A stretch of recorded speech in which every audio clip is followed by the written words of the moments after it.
This video is going to show you the short version on replacing the high pressure fuel pump on your Mini Cooper N14 or N18 engine. Covers many years of Mini Coopers.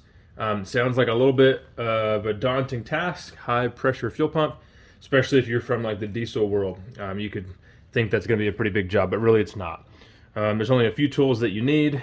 First, move your pizza plate out of your engine bay, and then you're going to need to grab just a few tools. I've already removed the intake. I've got an aftermarket intake on this car, so doing the removal process for you on camera really isn't going to help you much on a stock vehicle, but you can find the procedures for that somewhere else. Here's the high pressure fuel pump itself. There are only 3 bolts that hold it on. They're going to be a T30 Torx, and then you have a little electrical connector there at the bottom that's sort of a pain sometimes. It's usually easier to pull this part out and then get the electrical connector off. There's a special tool that you can use to remove the low pressure fuel line. This is what it looks like here. I'll put a link in the description on where to get it. You don't absolutely have to have this tool, but if you work on these cars often, then it's worth getting. I run a mechanic shop, so I have one. I'll zoom in here in a minute and I'll show you where the 3 bolts are. Right now you can see I've got some rags down here to catch the fuel. First thing we're going to want to do is get a 12 millimeter, and this is going to be for this top fuel line here, and then I'll show you removing the low pressure side. Okay, I'm going to try not to shake the camera around if possible, but first we're going to remove our high pressure line. If you have a 12 mil line wrench, that's ideal, of course, but in my experience they're not too tight. You can see this one is coming loose really easily. At this time you'd want to get a rag and cover this area here, so I'm going to cover it up so we don't get gasoline spraying the camera.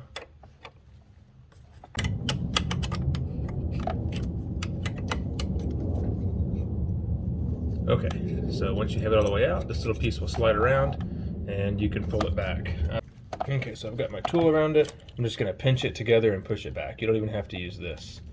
So this is the direction you want it oriented with this step facing the fuel pump.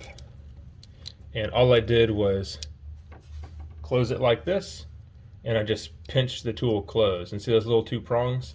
They push down on the 2 black plastic holes on either side right there, and then I could just pull it out. Next up, we're going to get these bolts out, so let me move the camera so I can show you where they are. Okay, let me bring the camera down here. Hopefully it's not too close to focus, but there's our first one. There's our second one, if we can focus on it. Right there, kind of dirty, see that one? And then our last one is going to be right above this black electrical connector. See it there? So I'm going to remove those 3, and then we can pull the pump off and deal with that electrical connector.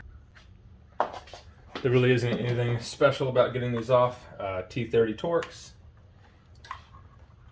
I'm going to use a 1/4 inch ratchet and just a regular kind of shorter size extension.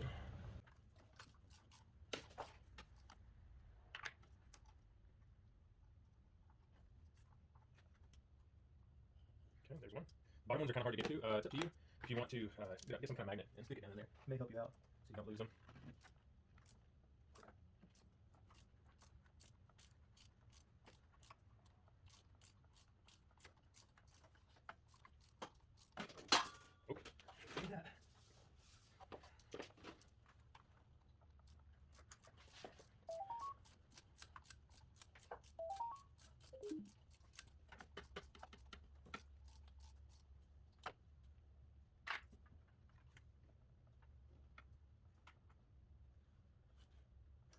Magnet.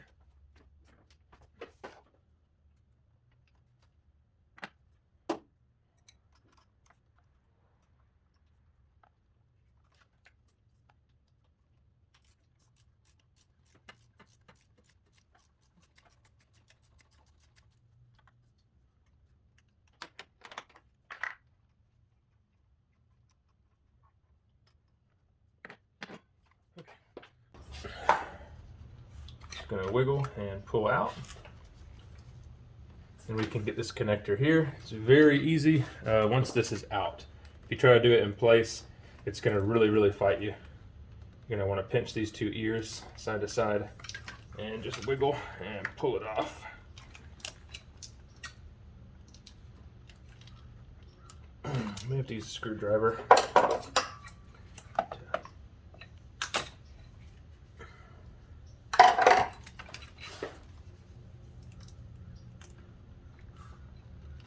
There we go. All right, so here's the fuel pump out. All we've got to do now is just put the new one back in. While you have both of them out, you can go ahead and just sort of orient this one, the new one, the same way as the old one. That'll help you put it back in. I'm going to put the torque specs in the description for how tight to get this hardware here. First thing I'm going to do is plug in the electrical connector.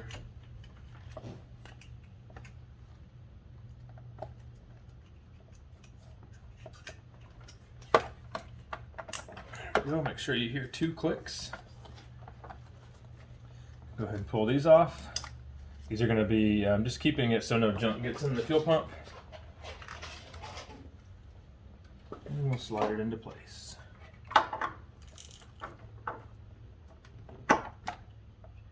Okay, there we go. Stick the bolts back in. I'm going to put the torque spec for these bolts in the video description below, as well as a link on where to find these parts.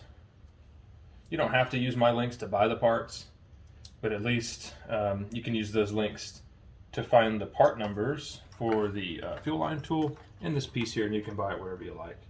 FCP Euro is where I like to buy a lot of import parts from. Because they give a lifetime warranty on all the parts that they sell, which is pretty crazy.